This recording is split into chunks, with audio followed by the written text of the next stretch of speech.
Good morning everyone, welcome to civil services study practice set number ये 110 है। UPPSC RO ARO की test series चल रही है और इस टेस्ट सीरीज़ की प्लेलिस्ट बना रखी है। वहाँ पर आप टेस्ट नंबर 1 से लेकर 110 तक पहुँच सकते हैं। डिस्क्रिप्शन बॉक्स में लिंक है उसका, और इन सभी टेस्ट का फुल टेस्ट सीरीज़ प्राप्त कर सकते हैं। डिस्क्रिप्शन बॉक्स में नंबर है, उस पर कॉल या व्हाट्सअप करके, यानी पेड टेलीग्राम ग्रुप से जुड़कर। तो चलिए स्टार्ट करते हैं। ज्योग्राफी पर फोकस है। तो पहला प्रश्न है, पश्चिमी राजस्थान की मिट्टी में निम्नलिखित में से किसकी मात्रा अधिक है? Aluminium, calcium, nitrogen, phosphorus. देखिए, पश्चिमी राजस्थान की मिट्टी में कैल्शियम की मात्रा जो है अधिक है, तो बी है इसका आंसर। तो पश्चिमी राजस्थान के अंतर्गत जो जिले आते हैं वो कौन कौन से हैं? जैसलमेर, बीकानेर, बाड़मेर, जालौर, जोधपुर, गंगानगर, सिरोही, झुंझुनू, पाली और सीकर। और इन जिलों की मिट्टी जो है वो चूना आधारित क्षारीय एवं लवणीय प्रकार की होती है। अतः इस क्षेत्र की मिट्टी में कैल्शियम की अधिक मात्रा पाई जाती है। दूसरा प्रश्न है, निम्नलिखित में से कौन सी फसल मृदा को नाइट्रोजन से भरपूर कर देती है? इनमें से आलू, sorghum, सूरजमुखी, मटर। देखिए, नाइट्रोजन से भरपूर कर देती है कौन सी फसल मृदा को? लेग्यूम, ठीक है, जैसे कि मटर हो गए, सोयाबीन हो गई। तो डी है इसका आंसर, अल्फा अल्फा हो गया। देखिए, दलहनी फसलें जो है वो वायुमंडलीय नाइट्रोजन स्थिरीकरण यानी नाइट्रोजन फिक्सेशन के द्वारा मृदा को नाइट्रोजन से भरपूर कर देती हैं। और मिट्टी में नाइट्रोजन का स्थिरीकरण करने वाली जो प्रमुख फसलें हैं वो हैं ड्राई बीन्स, मटर, अल्फा अल्फा। अलग से ही प्रश्न पूछा जाता है कि अल्फा अल्फा है क्या? ये घास है एक, ठीक है। गार्बेजो बीन्स, सोयाबीन और उड़द, ये सभी। क्वेश्चन नंबर 3 है, फसल चक्र क्यों आवश्यक है? फसल चक्र क्यों आवश्यक है? क्या मृदा की नमी को बनाए रखने के लिए, मृदा की उर्वरता शक्ति में वृद्धि हेतु, विभिन्न फसलों की प्राप्ति हेतु, या फिर पादपों में प्रोटीन वृद्धि हेतु? देखिए, मिट्टी की उर्वरा शक्ति वृद्धि हेतु, सभी को पता होगा इसका आंसर। देखिए, किसी स्थान पर कई वर्षों तक लगातार एक ही फसल के बोने से जो है वहाँ की मृदा में जो है कुछ पोषक तत्वों की कमी हो जाती है। फसल चक्र यानी फसल में परिवर्तन के द्वारा मृदा की उर्वरा शक्ति में वृद्धि होती है तथा साथ ही साथ कीट नियंत्रण में भी जो है इससे लाभ मिलता है। निम्नलिखित में से कौन सा भारत का सबसे पुराना जल शक्ति उत्पादन केंद्र है? इनमें से देखिए, जो है जो वाकई में सबसे पुराना वो तो ऑप्शन में नहीं है, लेकिन इनमें से, ठीक है, इनमें से हो जाएगा शिव समुद्रम, ऑप्शन नंबर बी। ये दूसरा था वैसे। देखिए, जल विद्युत का विकास 19वीं शताब्दी के अंतिम दशक में शुरू हुआ। 1897 में दार्जिलिंग नगर को बिजली की आपूर्ति के लिए राज्य जल विद्युत उत्पादन संयंत्र लगाया गया, ठीक है। और कर्नाटक में कावेरी नदी पर स्थित शिव समुद्रम को वर्ष 1902 में भारत का दूसरा सबसे पुराना जल विद्युत उत्पादन संयंत्र लगाया गया, ठीक है। विकल्प में वो तो है नहीं दार्जिलिंग, तो शिव समुद्रम हो जाएगा।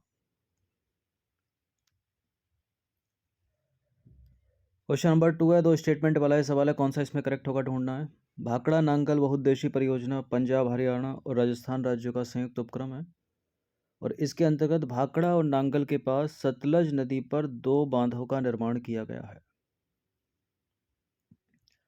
पहले राज्य देख लीजिए करेक्ट है क्या, और सतलज नदी ही है क्या? बिल्कुल, पहला स्टेटमेंट भी करेक्ट है, दूसरा वाला भी करेक्ट है, और करेक्ट ही ढूंढना है, तो सी है इसका आंसर।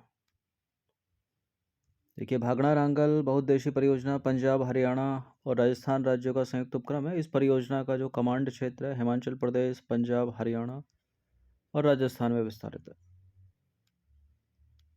अब आ जाइए क्वेश्चन नंबर 6 पर। क्वेश्चन नंबर 6 है, नागार्जुन सागर परियोजना जिस नदी पर अवस्थित है वह है, ये तो सभी को पता होगा, कृष्णा नदी पर है, ठीक है। तो नागार्जुन सागर परियोजना कृष्णा नदी पर अवस्थित है, आंध्र प्रदेश में। क्वेश्चन नंबर 7 पर आ जाइए, निम्नलिखित में से कौन सा बांध महानदी पर निर्मित है? महानदी पर है इनमें से हीराकुंड डैम या बांध।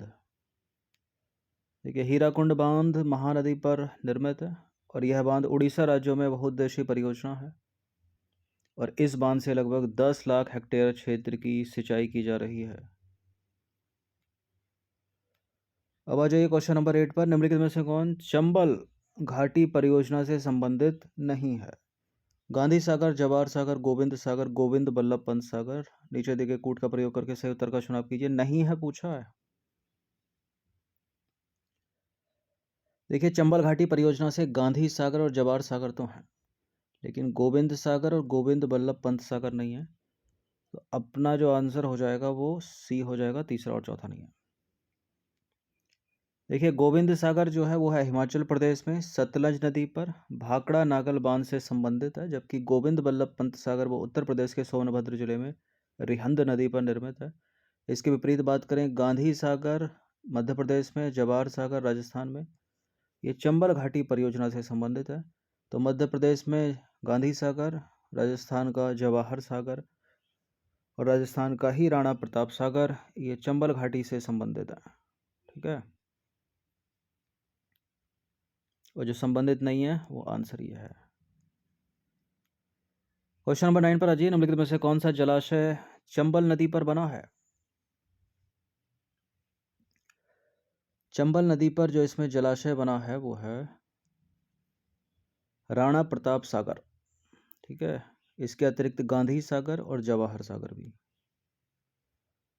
तो राणा प्रताप सागर का निर्माण चंबल नदी पर हुआ है। यह राजस्थान के रावतभाटा में स्थित है। चंबल नदी पर गांधी सागर बांध मध्य प्रदेश में और राणा प्रताप सागर राजस्थान में और जवाहर सागर बांध राजस्थान में निर्मित है। ठीक है, 10वां प्रश्न है, टिहरी जल विद्युत परियोजना निम्नलिखित में से किन नदियों पर बनाई गई है? भागीरथी, अलकनंदा, भागीरथी यमुना, काली एवं टोंस, भागीरथी एवं भिलंगना।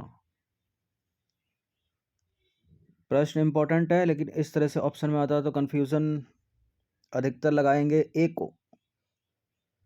भागीरथी तो है इसमें, एक में भागीरथी तो है, लेकिन भागीरथी के साथ कौन सी है? यमुना नहीं है, अलकनंदा नहीं है, भागीरथी के साथ है भिलंगना। Option number D. देखिए, टिहरी बांध एवं जल विद्युत परियोजना का निर्माण भागीरथी एवं भिलंगना के संगम के थोड़ा सा आगे उत्तराखंड के टिहरी जिले में निर्मित है। तो भागीरथी और भिलंगना है, ना कि अलकनंदा। क्वेश्चन नंबर 11 पर आ जाइए। सिंगरौली जल विद्युत परियोजना अवस्थित है, यूपी के एग्जाम में कई बार पूछा गया है सवाल, उत्तर प्रदेश का सोनभद्र जिला। तो सिंगरौली जो जल विद्युत परियोजना है वो उत्तर प्रदेश के सोनभद्र जिले में स्थित है। क्वेश्चन नंबर 12 पर आ जाइए। चेरुथानी बांध किस नदी पर निर्मित है या अवस्थित है? चेरुथानी काबिनी, भवानी, पंपार, पेरियार। पेरियार नदी पर है, ए है इसका आंसर। तो चेरुथानी बांध पेरियार नदी पर अवस्थित है और यह केरल के इडुक्की जिले में है। दामोदर घाटी निगम की स्थापना कब हुई थी? दामोदर घाटी निगम की स्थापना हुई थी वर्ष 1948 में, डी है इसका आंसर। देखिए, दामोदर घाटी निगम की स्थापना दामोदर घाटी निगम अधिनियम 1948 की धारा 12 के तहत वर्ष 1948 में की गई थी।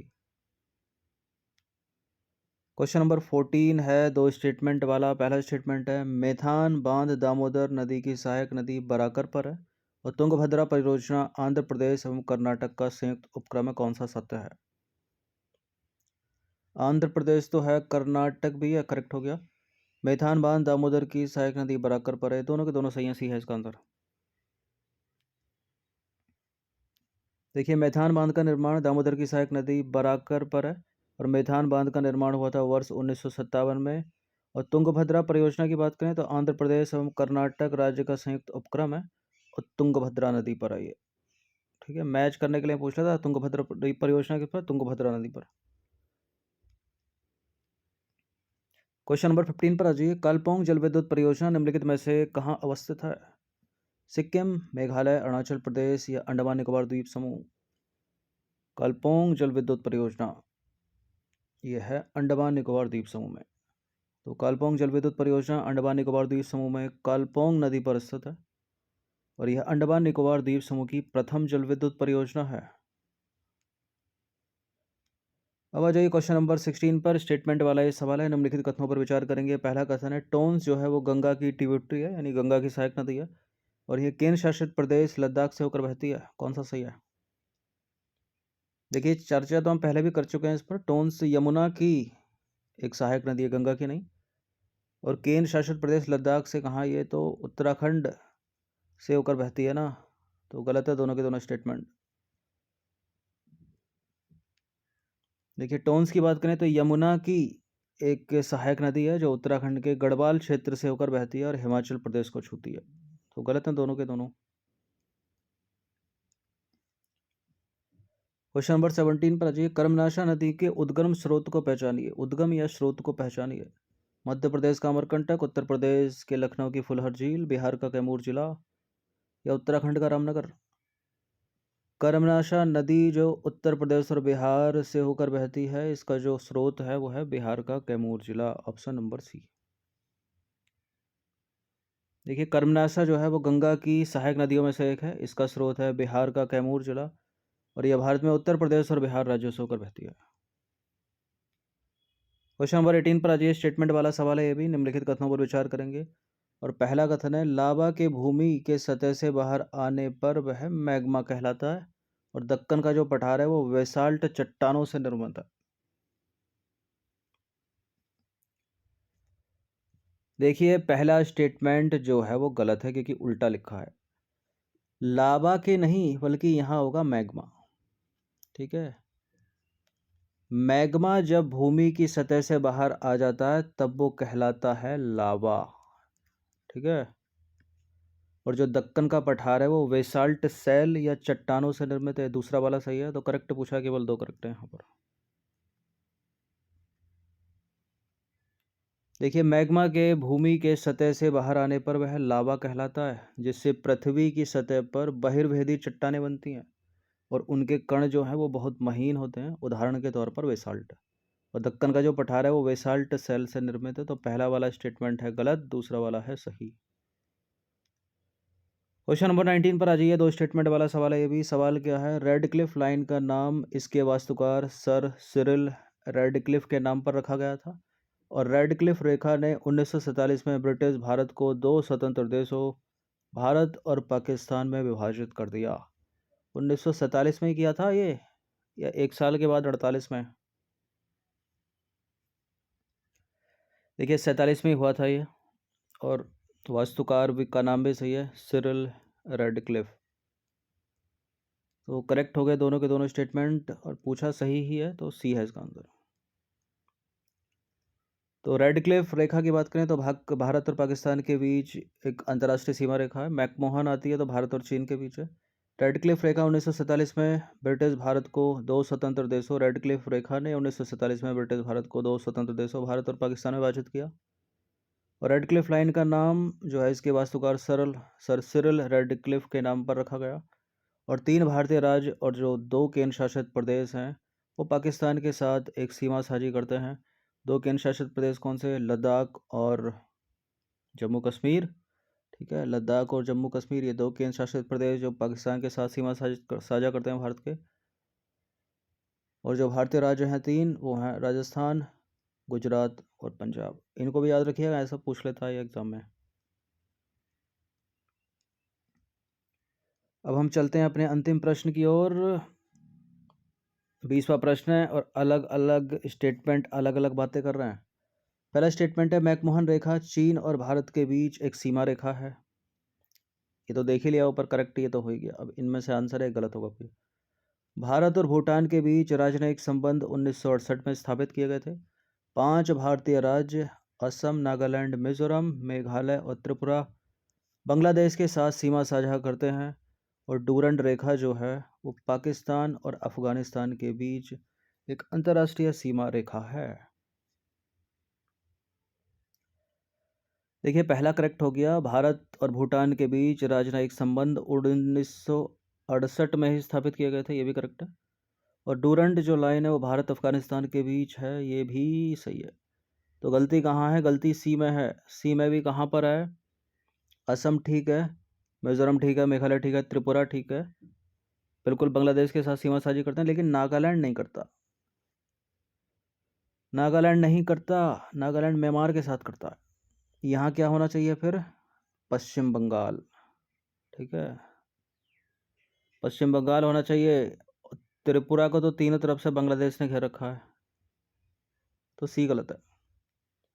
तो 5 भारतीय राज्य वो कौन कौन से हैं? असम, मिजोरम, मेघालय, त्रिपुरा, और ये तो नॉर्थ ईस्ट वाले हो गए, ठीक है, उत्तर पूर्वी राज्य हो गए, और ये हो गया पश्चिमी राज्य, सॉरी पूर्वी राज्य, पश्चिम बंगाल। तो ये वो 5 राज्य हैं जो बांग्लादेश के साथ अपनी सीमा साझी करते हैं। ये इंपॉर्टेंट है सब प्रश्न कि बांग्लादेश के साथ कौन सीमा साझी करता है, ठीक है, नेपाल के साथ कौन, पाकिस्तान के साथ कौन, म्यांमार के साथ कौन, ये पूछ लेता है स्टेटमेंट बनाकर भी, 1 नंबर में भी। तो देखिए 20 प्रश्न थे ये, इनकी प्रैक्टिस कर लीजिएगा। फुल टेस्ट सीरीज के लिए पेड टेलीग्राम ग्रुप को ज्वाइन कर सकते हो आप, और इन सब का पीडीएफ भी आपको पेड टेलीग्राम ग्रुप में ही मिलेगा। डिस्क्रिप्शन बॉक्स में नंबर, उस पर कॉल या व्हाट्सअप कर सकते हैं। बाकी हर दिन प्रैक्टिस करते रहिएगा। धन्यवाद।